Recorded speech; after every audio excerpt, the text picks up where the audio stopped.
அதிகாரம் சொல்லுகிற செய்தி என்ன சுருக்கமா உங்களுக்கு சொல்லணும்னா, இந்த 8ஆம் அதிகாரத்துல 5 குறிப்புகள் மிக முக்கியமா இருக்குது. உடன்படிக்கை பெட்டி சீயோன்ல இருந்து கொண்டு வரப்படுகிறது. வசனம் 1ல இருந்து 4 வரைக்கும். ராஜாவும் ஜனங்களும் ஏராளமான பலி செலுத்துறாங்க. 5வது வசனம் அதை சொல்லுது. மகா பரிசுத்த ஸ்தலத்துல ஆசாரியர்கள் உடன்படிக்கை பெட்டியை கொண்டாந்து வைக்கிறாங்க. வசனம் 6ல இருந்து 8 வரைக்கும் அதை நம்ம வாசிக்கிறோம். தேவனுடைய மகிமை ஆலயத்தை நிரப்புது. வசனம் 9ல இருந்து 11 வரைக்கும். ஆண்டவருடைய வழிகளில உத்தமமா நடக்கணும், கர்த்தரை விட்டு பின்வாங்க கூடாது அப்படின்னு சாலமன் ஒரு ஸ்பீச் கொடுக்கிறார் ஜனங்களுக்கு. அதோடு கூட சாலமோன் ஏறெடுத்த ஜெபம் இந்த அதிகாரத்துல இருக்குது.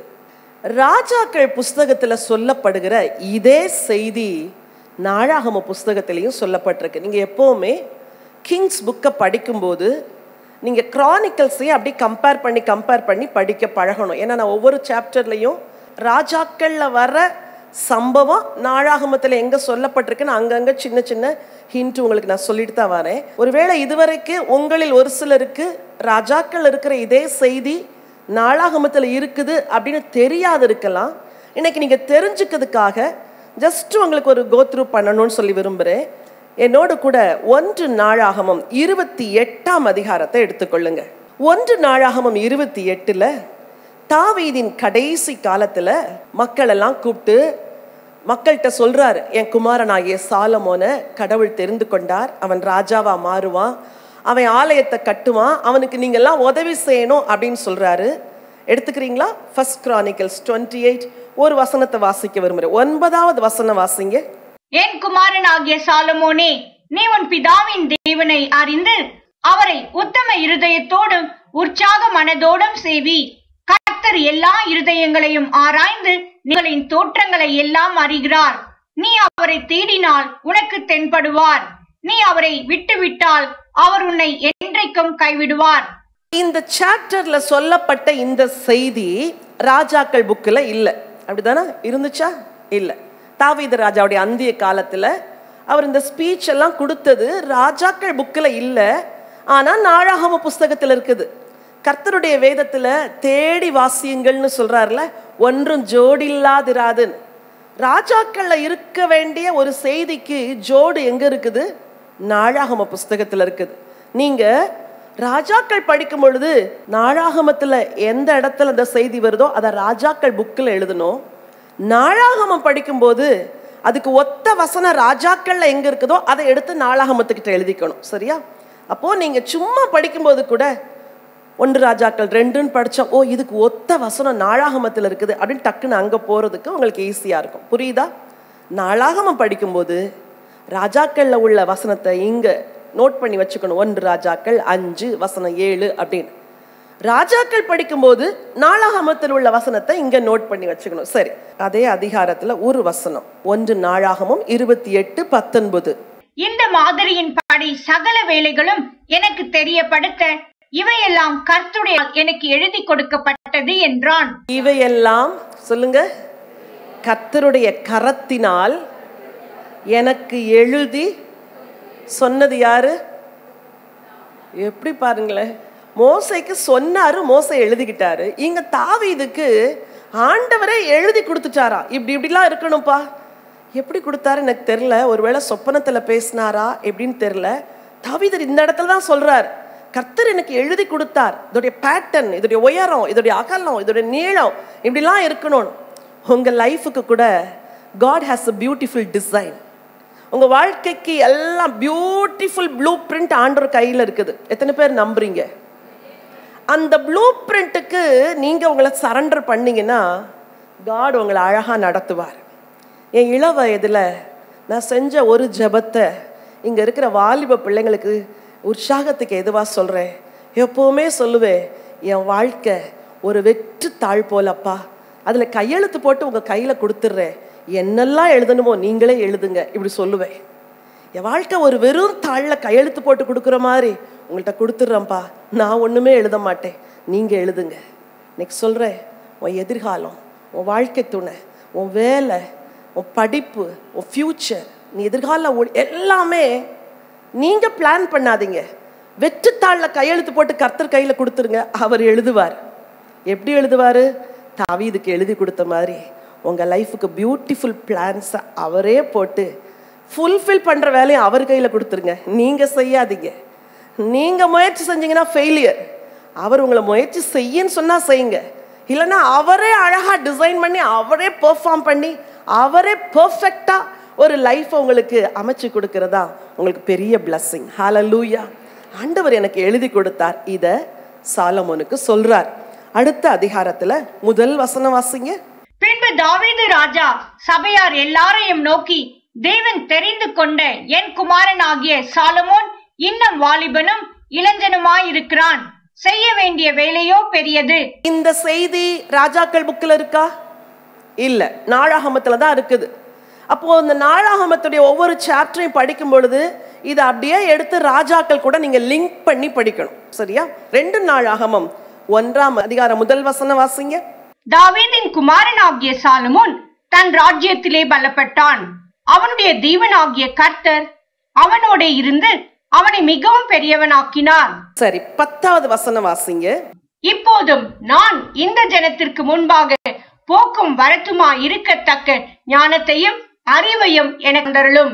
ஏராளமாயிருக்கிற இந்த உம்முடைய ஜனத்தை நியாயம் விசாரிக்கத்தக்கவன் யார் என்றான். இதே செய்தி ராஜாக்கள்ல எந்த அதிகாரத்துல இருக்குது? 3வது அதிகாரத்துல இருக்குதா? படிச்சோமா? சோ ராஜாக்களை படிக்கும்போது அங்க இல்லாத சில செய்திகள் எங்க சொல்லப்பட்டிருக்குது? நாளாகமத்துல. நீங்க ஞானத்தை தாரோன்னு கேட்கிறாரு. இந்த 2 பகுதியை நீங்க திருப்பி வச்சுட்டு 1 ராஜாக்களை இடது கையிலையும் 2 நாளாகமம் 1ஆம் அதிகாரத்தை வலது கையில இப்படி கையில வச்சுட்டு நீங்க திருப்பி பார்த்தீங்கன்னா அங்கு சொல்லப்படாத பல செய்திகள் இங்க என்ன செஞ்சிருக்கும்? சொல்லப்பட்ட எல்லாத்தையும் நான் உங்களுக்கு எக்ஸ்பிளைன் பண்ண முடியாது. அதை நீங்க வீட்டுல போய் அழகா நீங்களே படிச்சுக்கலாம். 2வது அதிகாரம் முதல் வசனம் வாசிங்க. சாலமோன் கர்த்தருடைய நாமத்திற்கு ஒரு ஆலயத்தையும் தன் ராஜரீகத்திற்கு ஒரு அரமனையையும் கட்ட நிர்ணயம் பண்ணி, தேவாலயத்தை கட்டுறதுக்கு ஆயத்தம். அங்க எந்த சாப்டர்ல படிச்சோம்? 5வது. இங்க எந்த சாப்டர்ல படிக்கிறோம்?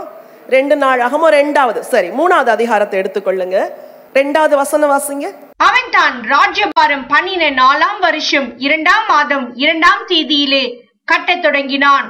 தேவனுடைய ஆலயத்தை கட்டுகிறதற்கு சாலமோன் போட்ட அஸ்திபாரமானது. 3வது அதிகாரம் எதை சொல்லுது? ஆலயத்தை கட்டுற. அங்க எந்த சாப்டர்ல படிச்சோம்? வெரி குட், ரொம்ப சூப்பரா நீங்க அழகா ஆன்சர் பண்றீங்க. I appreciate you. சரி, 4ஆம் அதிகாரத்தை எடுத்துக்கோங்க. முதல் வசனம் படிங்க. அன்றையும் 20 முழ நீளமும் 20 முழ அகலமும் 10 முழ உயரமுமான வெண்கல பலிபீடத்தையும் பண்ணினான். வெண்கல பலிபீடம். 2வது வசனம். வெண்கல கடல் தொட்டியையும். 7வது வசனம். 10 பொன் விளக்கு தண்டுகளையும். 10வது வசனம். கடல் தொட்டியை கீழ். 12வது வசனம். அவைகள் என்னவெனில் 2 தூண்களும். 14வது வசனம். ஆதாரங்களையும் ஆதாரங்களின் மேல் இருக்கும் கொப்பரைகளையும். இந்த செய்திலாம் அங்கேயும் இருக்குதா? ராஜாக்கள்ல இருக்குதா? அழகா இருக்குது, அப்படியே இருக்குது. நீங்க உண்மையாவே இதை கம்பேர் பண்ணி படிக்கும் போது இதுல இருந்து கொஞ்சம் எக்ஸ்ட்ரா இன்ஃபர்மேஷன்லாம் உங்களுக்கு கிடைக்கும். அடுத்த அதிகாரம் முதல் வசனம் வாசிங்க. கர்த்தருடைய ஆலயத்துக்காக சாலமோன் செய்த வேலையெல்லாம் முடிந்த போது சாலமோன் தன் தகப்பனாகிய 2வது வசனம் வாசிங்க. பின்பு கர்த்தருடைய உடன்படிக்கை பெட்டியை சீயோன் என்னும் தாவீதின் நகரத்திலிருந்து கொண்டு வந்தார்கள். இது எதை மென்ஷன் பண்ணுது? உள்ள கொண்டாந்து வச்சு ஆலய பிரதிஷ்டை பண்றாங்கல்ல, அதெல்லாம் இந்த சாப்டர் சொல்லுது. அடுத்த அதிகாரம் முதல் வசனம் வாசிங்க. அப்பொழுது சாலமோன் காரிருளிலே வாசம் பண்ணுவேன் என்று கர்த்தர் சொன்னார் என்றும் அங்க இது எங்க சொல்லப்பட்டிருக்குது? 1 ராஜாக்கள் 8ஆம் அதிகாரம். அடுத்த அதிகாரத்தை எடுத்துக்கோங்க. இந்த அதிகாரம் ஃபுல்லா சாலமோனுடைய ஜெபம் தான் சொல்லப்பட்டிருக்குது. 7ஆம் அதிகாரம் முதல் வசனம் வாசிங்க. சாலமோன் ஜெபம் பண்ணி முடிக்கிற போது அக்கினி வானத்திலிருந்து இறங்கி சர்வாங்க தகன பலியையும் மற்ற பலிகளையும் பட்சித்தது. சரி, அப்போ இந்த அதிகாரத்துல இந்த புஸ்தகத்துல 8 சாப்டருக்குள்ள இருக்கிற செய்தி அங்கேயும் சொல்லப்பட்டிருக்குது. ஆனா அதை விட இங்க எக்ஸ்ட்ராவா சொல்லப்பட்டிருக்கு.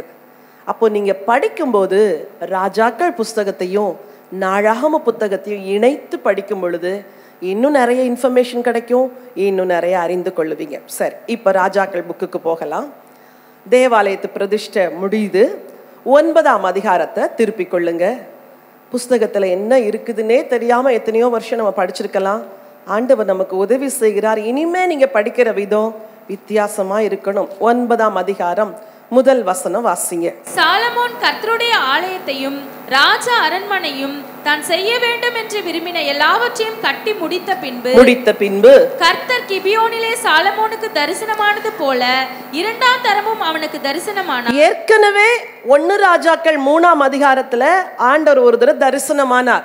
இப்ப ஆலயெல்லாம் கட்டி முடிச்ச பிறகு திரும்ப ஒரு தடவை தரிசனமாகி சொல்றாரு, பா உன் தகப்பனாகிய தாவீதோடு நான் பண்ணின உடன்படிக்கையை உனக்கு நான் என்ன செய்றேன், உறுதிப்படுத்துறேன். ஏன் தரிசனமானார்? we should know. அடுத்த வசனம் வாசிங்கம்மா. கர்த்தர் அவனை நோக்கி, நீ என் சமூகத்தில் செய்த உன் விண்ணப்பத்தையும் உன் வேண்டுதலையும் கேட்டேன். உன் விண்ணப்பத்தையும் உன் வேண்டுதலையும் கேட்டேன். நீ கட்டின இந்த ஆலயத்தில் என் நாமம் என்றைக்கும் விளங்கத்தக்கதாக அதை பரிசுத்தமாக்கினேன்.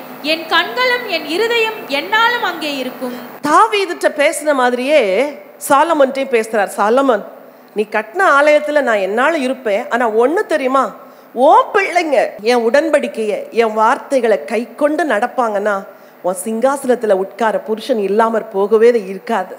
தாவீதுக்கு எப்படி உடன்படிக்கை பண்ணாரோ அதே போல இங்க சாலமோனுக்கு உடன்படிக்கை பண்ற இந்த சாப்டர் ரொம்ப முக்கியமான சாப்டர். சாலமோனுக்கு தேவன் 2ஆம் விசை தன்னுடைய உடன்படிக்கையை உறுதிப்படுத்துற ஒரு சாப்டர். அதுல ஒரு வார்னிங்கும் ஆண்டவர் சொல்றாரு. வாசிங்க 5ஆவது வசனம். இஸ்ரவேலின் சிங்காசனத்தின் மேல் உட்காரும் புருஷன் உனக்கு இல்லாமற் போவதில்லை என்று உன் தகப்பனாகிய தாவீதோடே நான் சொன்னபடியே இஸ்ரவேலின் மேலுள்ள உன் ராஜ்யபாரத்தின் சிங்காசனத்தை என்றென்றைக்கும் நிலைக்க பண்ணுவேன். அடுத்த வசனம் ஒரு வார்னிங் கொடுக்கிறாரு. நீங்களும் உங்கள் பிள்ளைகளும் என்னை விட்டு பின்வாங்கி நான் உங்களுக்கு முன் வைத்த என் கற்பனைகளையும் என் கட்டளைகளையும் கை கொள்ளாமற் போய் வேறே தேவர்களை சேவித்து அவைகளை பணிந்து கொள்வீர்கள் ஆகிய நான் உங்களை ஆசீர்வதிப்பேன். உன் சந்ததி உன் சிங்காசனத்துல இருக்கும். ஆனா ஒரு எச்சரிப்பு கொடுக்கிறேன். நான் உங்களுக்கு கொடுத்த கட்டளைகள் கற்பனைகள் எல்லாம் கை கொள்ளாம ஒரே ஒரு வார்னிங் தான். அந்த ஒரு காரியம் தான் உனக்கு எச்சரிப்பா சொல்றேன். என்ன சேவிக்காம நீ வேற தேவர்களை சேவித்தா நீங்க என்றென்றைக்கும் நிலைச்சிருக்க மாட்டீங்க, அழிஞ்சு போயிருவீங்க அப்படின்னு ஒரு பயங்கரமான வார்த்தையை சொல்றார். அது அன்றைக்கு மட்டும்தானா? இன்றைக்கும் தான். எத்தனை தேவனுடைய பிள்ளைங்க, கர்த்தரை தெய்வமா கொண்டு ஆராதிச்ச பிள்ளைங்க, ஒரு திருமணத்திற்காக கர்த்தரை வணங்காத ஒரு நபரை திருமணம் செஞ்சு வாழ்க்கையில எங்கேயோ இருக்க வேண்டியவங்க எங்கேயோ போயிருக்கிறாங்க. இவங்களுக்கு அந்நிய தேவர்களை நீ வணங்கக்கூடாதுன்னு சொன்னாரு. எப்படி வணங்குனாங்கன்னு பின்னாடி பார்த்தா அந்நிய தேவர்களை வணங்குகிற பெண்களையும் ஆண்களையும் திருமணம் செஞ்சதுனால அப்படியே இஸ்ரவேலர்கள் வழுகி போனார்கள் அப்படின்னு வேதம் சொல்லுது. உடன்படிக்கையில ஆசீர்வாதம் இருந்துச்சு, ஒரு எச்சரிப்பு இருந்துச்சு. நம்ம வாழ்க்கையில கூட இதை நம்ம ஒரு எச்சரிப்பா எடுத்துக்கணும். ஆண்டவரே, என் லைஃப்ல நீங்க இருக்க வேண்டிய இடத்துல வேற எதையாவது வச்சிருக்கிறனா, நீங்க இருக்க வேண்டிய இடத்துல வேற யாரையாவது வச்சிருக்கிறனா, உங்களுக்கு பயப்படாம வேற யாருக்காவது நான் பயப்படுறேனா, அது எனக்கு விக்கிரகமா மாறிடக்கூடாது. ஆண்டவரே எனக்கு உதவி செய்யுங்க அப்படின்னு நம்ம ஜெபிக்கணும். இந்த அதிகாரத்துல கர்த்தர் அவரோடு உடன்படிக்கை பண்றாரு. அப்போ அந்த ஈராம் தீரு ராஜா அவரெல்லாம் வந்தப்போ அவருக்கு ஒரு 20 பட்டணங்களை சாலமோன் கிஃப்டா கொடுக்கிறார். அவர் தாவீதுக்கு பெஸ்ட் ஃப்ரெண்டு. அவர் சொல்றாரு, எதுக்குப்பா எனக்கெல்லாம் இந்த 20 பட்டணம், இது வேண்டாம் அப்படின்னு அதை ரெஃப்யூஸ் பண்றாரு. ஒரு அழகான ஒரு சின்ன சம்பவம் அதில் சொல்லப்பட்டிருக்குது. அதுக்கு பிறகு கிங்டத்தை நல்லா எக்ஸ்பேண்ட் பண்றாரு, எஸ்டாப்ளிஷ் பண்றாரு, ரொம்ப கட்டுறாரு. பொருள் செல்வம் கூட கூட ஒரு தேசத்துல கட்டுமான பணிகள் தான் அதிகமாகும்.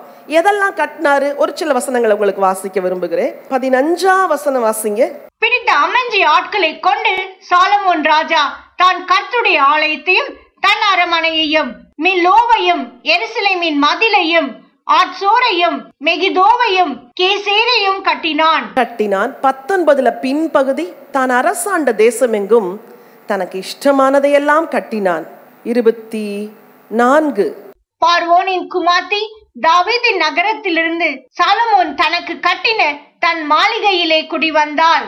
அப்பொழுது மில்லோவை கட்டினான். 26 ஒரு பெரிய நேவல் ஃபோர்ஸ் இருந்துச்சு சாலமோனுக்கு.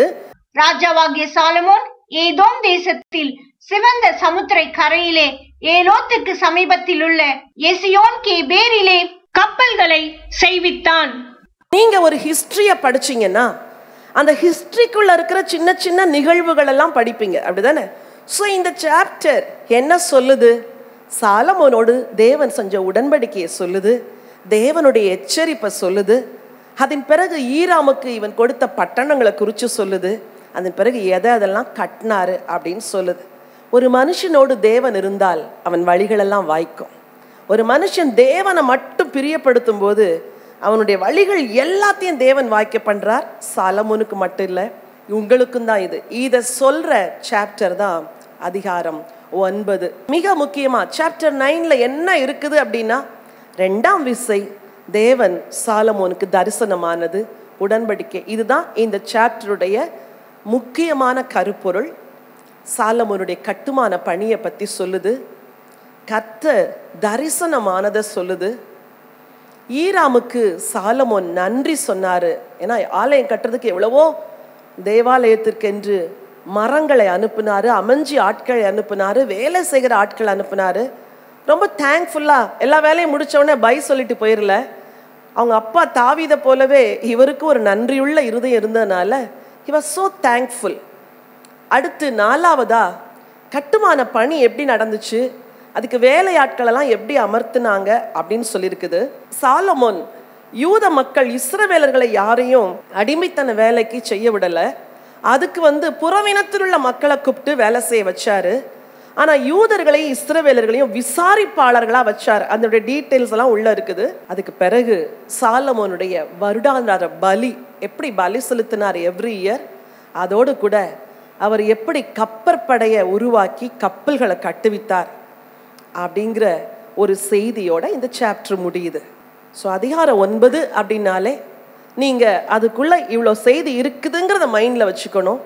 இதற்கு ஒத்த வசனங்களை நீங்கள் நாளாகமத்தில் தேடி படிக்கணும். இந்த சாப்டரில் சொல்லப்பட்ட செய்தி நாளாகமத்தில் எங்கே இருக்குது அப்படின்னு நீங்கள் தேடி படிக்கணும்.